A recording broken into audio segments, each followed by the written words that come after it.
India மாலத்தீவு உறவில் விரிசல் ஏற்பட்டுள்ள நிலையில் திடீரென மாலத்தீவு அதிபர் இந்தியாவுக்கு எதிராக கடுமையாக நடந்து கொள்ள ஆரம்பித்துள்ளார்.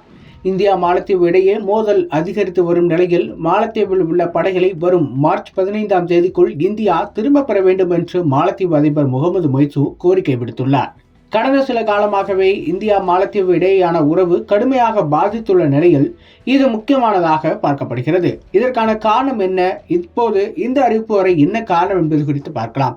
இப்போது மாலத்தீவில் 88 இந்திய வீரர்கள் உள்ளனர். இந்தியா மாலத்தீவு இடையே கடந்த 2010 போடப்பட்ட ஒப்பந்தத்தின் அடிப்படையில் இந்திய படைகள் மாலத்தீவில் நிறுத்தப்பட்டன.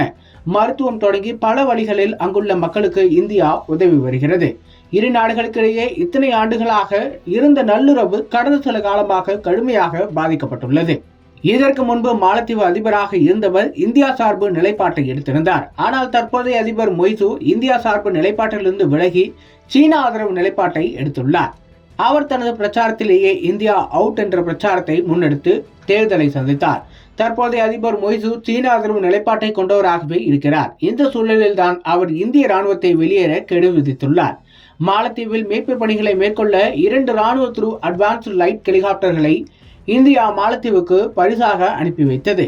இந்த விவகாரத்தில் கடந்த 2021 இரு நாடுகளுக்கும் இடையே ஒப்பந்தமும் கையெழுத்தானது. அதன் பின்னர் அந்த ஹெலிகாப்டர்களை பராமரிக்கவும் இயக்கவும் இந்திய ராணுவம் அங்கே இருந்தது. இருப்பினும் இதை அனுமதித்தால் இந்திய ராணுவம் அங்கே தனது கடற்படை அமைக்கும் என்று விமர்சனங்களும் எழுந்தன. இதையேதான் தேர்தல் சமயத்திலும் மொய்சு தனது பிரச்சாரத்தில் முன்னெடுத்து வெற்றி பெற்றார். இப்படிப்பட்ட நேரத்தில் தான் பிரதமர் மோடியின் லட்சத்தீவு பயணம் தொடர்பாக மாலத்தீவு அமைச்சர் சில சர்ச்சை கருத்துக்களை கூறியிருந்தனர்.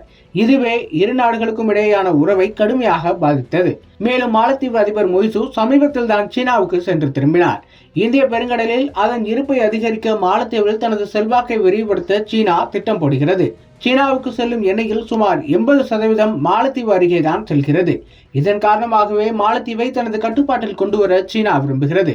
மொய்சு சீனா சென்றபோது 20 முக்கிய ஒப்பந்தங்களும் கையெழுத்தானது குறிப்பிடத்தக்கது. அவர் சீனாவிலிருந்து திரும்பிய சில நாட்களிலேயே இந்திய ராணுவத்தை வெளியேற உத்தரவிட்டுள்ளார். இதை பலரும் சுட்டிக்காட்டியுள்ளனர்.